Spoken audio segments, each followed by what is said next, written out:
ஒரு ஊரில் படித்த அறிவாளி ஒருவன் இருந்தான். அதிகம் படித்ததனால் அவனுக்குத் தனக்குத்தான் எல்லாம் தெரியும் என்ற ஆணவம் இருந்தது. ஒருநாள் அவன் ஆற்றைக் கடக்க ஒரு படகில் ஏறினான். படகு ஓட்டி அவனை வணங்கினான். படிப்பாளி ஆணவம் தலை தூக்க, "நீ எவ்வளவு படித்திருக்கிறாய்?" என்றான்.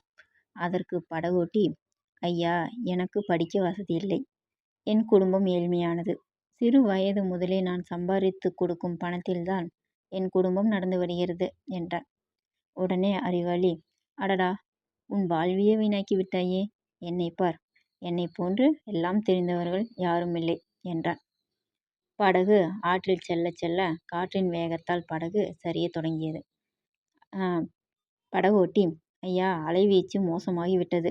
படகு எப்போது வேணாலும் கவிழ்ந்துவிடும். உங்களுக்கு நீந்தத் தெரியுமா?" என்றான்.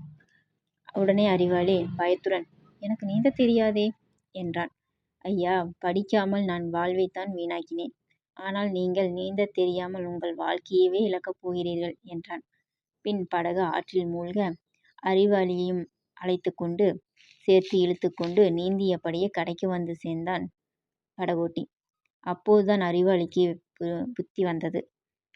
"கற்றது கைமண் அளவு, கல்லாதது உலகளவு" என்று சொல்வது போல, எல்லாம் தெரிந்தவர்களும் கிடையாது, எதுவும் தெரியாதவர்களும் கிடையாது. நாமும் அதுபோல் எல்லாருக்கும் எல்லாம் தெரியும் என்ற எண்ணத்தை விட்டொழித்து அனைவரிடமும் ஏதாவது ஒரு நல்ல விஷயத்தை கற்று பயன்பட வேண்டும்.